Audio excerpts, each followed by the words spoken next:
View for 360 fans, it's your old mate Big J, Jason Fletcher here, and again today we've got the voice of Australian boxing and Ben Damon. G'day Ben, thanks for joining us here today again, mate. Yeah, g'day Jason, absolute pleasure mate, how are you? Mate, doing quite well, mate. First of all, we know that you turned 40 the other month, so congratulations on the milestone, mate. We hope you enjoyed yourself. Thanks mate, yeah, had a good time, so getting old, but that's alright. Been a very busy year and we've got a busy end to it, so absolutely going okay. Yeah, mate, so let's get straight into it now. With the fights coming up, we've got the Tszyu card 3 weeks yesterday.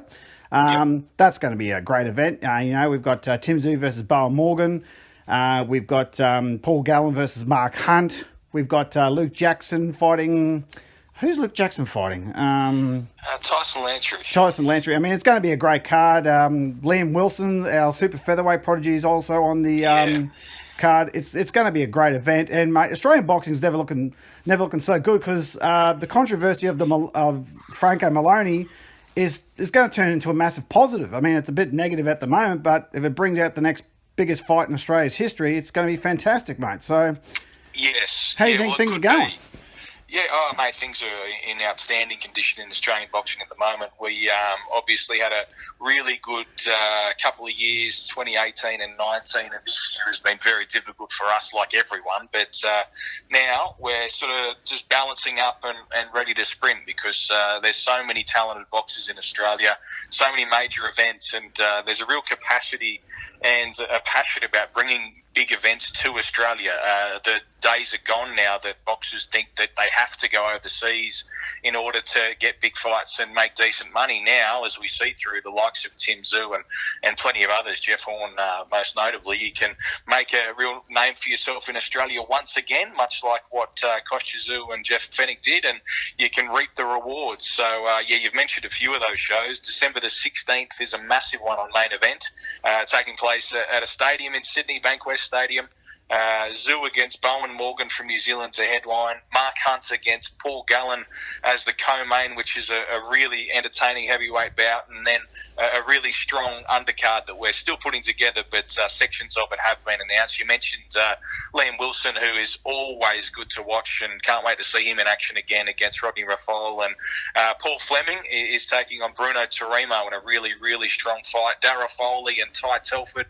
And you mentioned Luke Jackson against Tyson Lantry as well, and there's a bunch of others pre-broadcast. So can't wait for December the 16th live on Main Event, and for us it'll be good to get back out to the fights again because we've had to do quite a few of these from the studio, including that big event between Jeff Horn and Tszyu in Townsville. Now, just on the event, now, is that going to be a sellout or is it only going to be 16,000? I just wanted to confirm if you actually knew what was the... Is it going to be...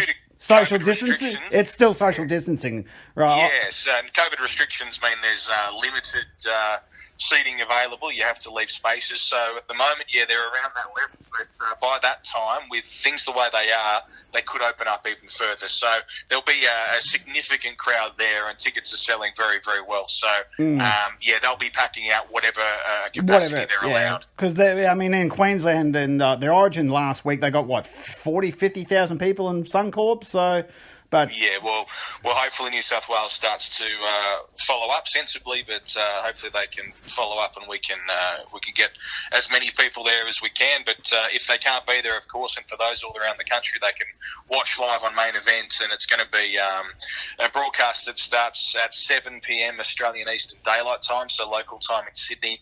There will be a pre-show on Fox Sports prior to that as well, potentially for as much as 2 hours of boxing as well. So it's going to be a boxing extravaganza on December the 16th to round out 2020. Yeah, it's going to be fantastic. Now, you actually got the opportunity, and I'm jealous that you actually got to speak to Mr. Bob Arum, CEO of Top Rank Promotions, in regards to a couple of fights that potentially could happen next year in Teofimo Lopez versus George Kambosos Jr. and the third match of Franco Maloney. What do you think are potentially the chances of that happening? I think it's very high. And where would you actually like to see that fight happen? You reckon we could get the MCG for that, or will we have to go for ANZ? I did get the opportunity to talk to Bob Arum. He's a good friend of us here in Australia. Obviously, he was involved in bringing Manny Pacquiao out to fight against Jeff Horn, which kicked off everything that's going on at the moment. And I've had a lot to do with him and with Top Rank, so always good to have a chat with him. And last week, he told me that he will be bringing Andrew Maloney against Joshua Franco 3 to Australia after the robbery that occurred in Las Vegas. And he mentioned Teofimo Lopez against his mandatory for one of his lightweight belts in George Kambosos being on that card as well. So it would be a major show if it can happen in Australia. There's quite a few impediments to that occurring, not least of all that Teofimo Lopez has asked for a significant pay rise for his next bout. He says he wants $5 million US, and he got just a tick over $1 million to fight Vasily Lomachenko. So I don't think he's going to be getting anything in that realm to fight George Kambosos, who is obviously a relative unknown outside of the hardcore boxing fans. So it's a really good fight. We hope that we can get it as part of that card here in Australia. But, there's a lot to be done between now and then. And in terms of a venue, potentially it turns into a stadium fight if they can fill it up with some other significant names. One that Bob Arum did mention he would love to have involved is Tszyu, but he'd have to reach an agreement with No Limit Boxing and Matt Rose around the services of Tszyu for a card like that. But he is a genuine ticket seller now, Tszyu, so having him there would be a really positive thing. Jason Maloney could end up on that card as well. It would make perfect sense given his affiliation not only with his brother Andrew Maloney but with Top Rank as well. He just fought for a world title, and Bob Arum would be interested in putting him straight back into another one against the holder of the WBO's version of the bantamweight belt in John Riel Casimiro. So potentially a world title triple header, and if they could do that, I'm not sure it's an MCG or ANZ Stadium sort of a fight, but it's certainly a major venue, perhaps somewhere like an Acer Arena or a Rod Laver or something in Melbourne. It'd be a very big show, and ideally they could turn it into something really, really massive, not only for the Australian viewing audience but also an international TV audience. Absolutely. I mean, the only problem with the stadium fights is that they probably should get it in before the football season for the availability of the stadiums. So, if they wanted to take it to Marvel, they have to get it before the ANZ, before the AFL season kicked off. I spoke to George himself before the fight with Lee Selby, and he said he'd love to go to Marvel Stadium and pack it out. So there's a lot of variables there, but we all hope it happens, and I think it warrants a massive, massive crowd. I mean, those two together, the Maloney twins and George, they get it on the same card. I reckon that would be easy.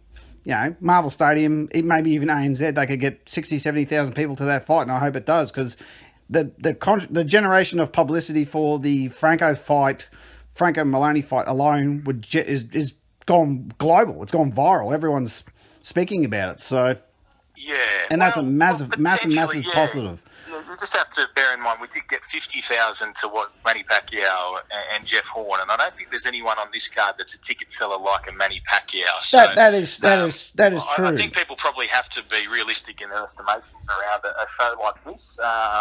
There's a lot of interest, as you mentioned, in Andrew Maloney and Joshua Franco, but Andrew Maloney's not a proven ticket seller in Australia just yet, while he is an outstanding boxer, and George Kambosos is completely unproven in that aspect, having not...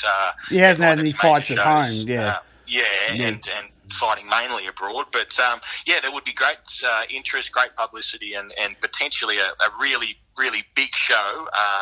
Whether it ends up at a stadium or not, that remains to be seen. Yeah. Do you think the significance of the fight would warrant that? Like the actual Australian going for all those belts, that would be a massive selling point, because that's never happened before in Australia. It would be a massive selling point for the event, no doubt at all.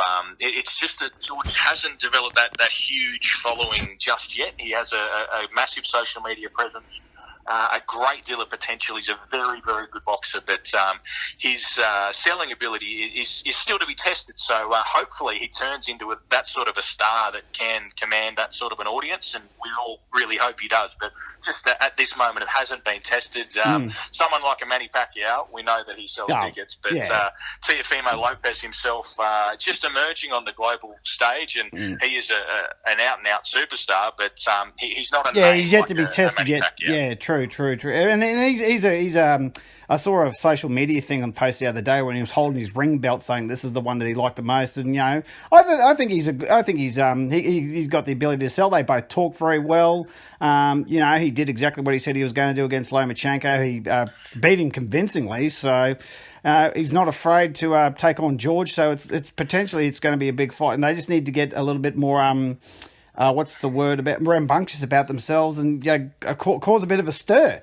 So no, I'm sure everyone will be doing their very best to sell it like that, but we just hope first and foremost that Bob Arum and Top Rank bring it to Australia and can make the negotiations and get it all done, because it'll be a major event for Australia, and we'd be really excited to have it. Oh, absolutely, and I'd love to get there to see that. That would be just phenomenal.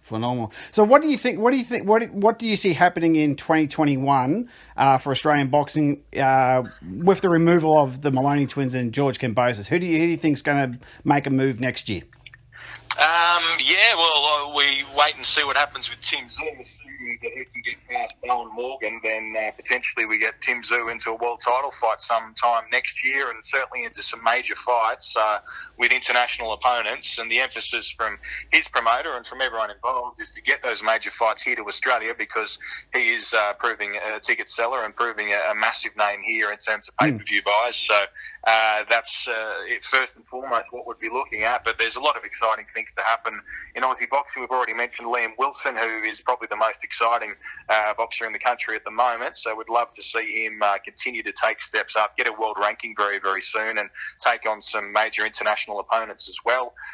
Justice Huni is one that we're all keeping a very keen eye on. He has his second professional fight next week, live on Fox Sports against Arsene Fosso, and after that he's going to have a look at potentially a fight again early next year, and then he's off to the Olympics whenever they do get rescheduled. So a big 2021 for Justice Huni, and so many other Aussie boxers with big things in store, and we just wait and see what it can bring, how things all turn out, and if everything's back to normal. But 2021 should be potentially the biggest year ever for Australian boxing. Yeah, hopefully. Yeah, I saw Justice Huni in his fight for the Australian title, and that was for a debutant. That was pretty impressive what he did.